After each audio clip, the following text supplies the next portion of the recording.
Bachcho, let's read this question. The question says electrical resistance of certain materials known as superconductors changes abruptly from a non-zero value to zero as their temperature is lowered below a critical temperature Tc 0.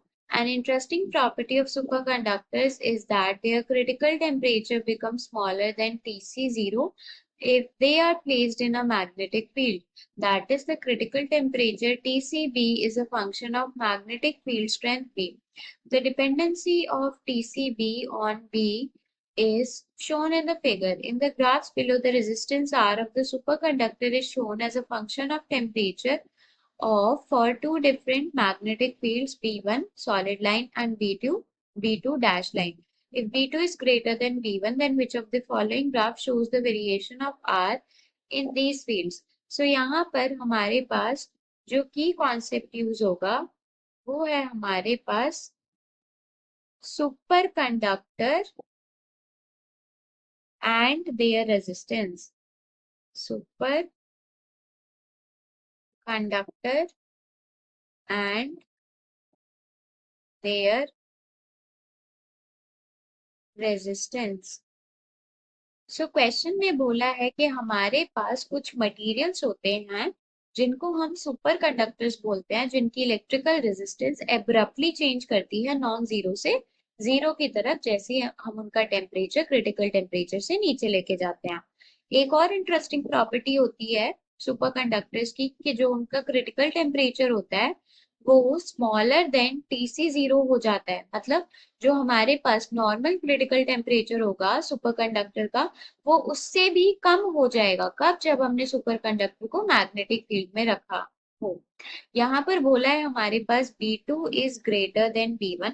सो हमको resistance versus temperature का graph बताना है. So from the given graph of critical temperature and magnetic field हम क्या बोल सकते हैं? हम बोल सकते हैं कि जैसे जैसे मैग्नेटिक फील्ड बढ़ेगी क्रिटिकल टेम्परेचर हमारे पास डिक्रीज होगा. So as the magnetic field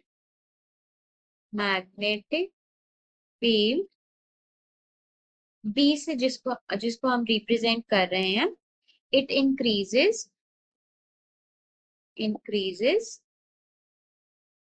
the critical temperature TCB, the critical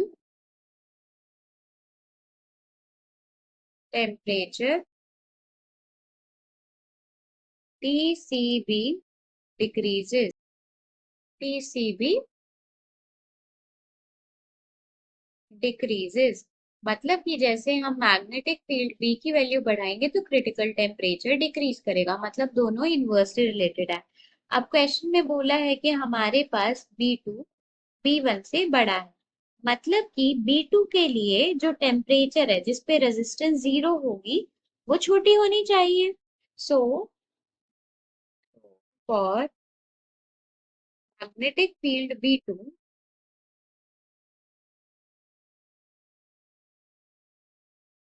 the temperature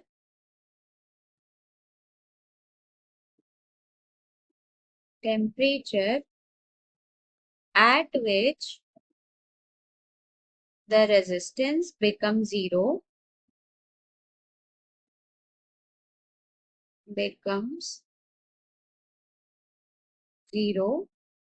should be less. So temperature B2 के लिए क्या होगा? कम होगा और B1 के लिए क्या होगा? ज्यादा होगा. सो ये हमारे पास कौन से ग्राफ में आ रहा है? मतलब B2 नीचे आना चाहिए और पीछे आना चाहिए, B1 आगे आना चाहिए. सो ये हमारे पास केवल और केवल ए ग्राफ में फॉलो हो रहा है. So a graph means here A option is correct.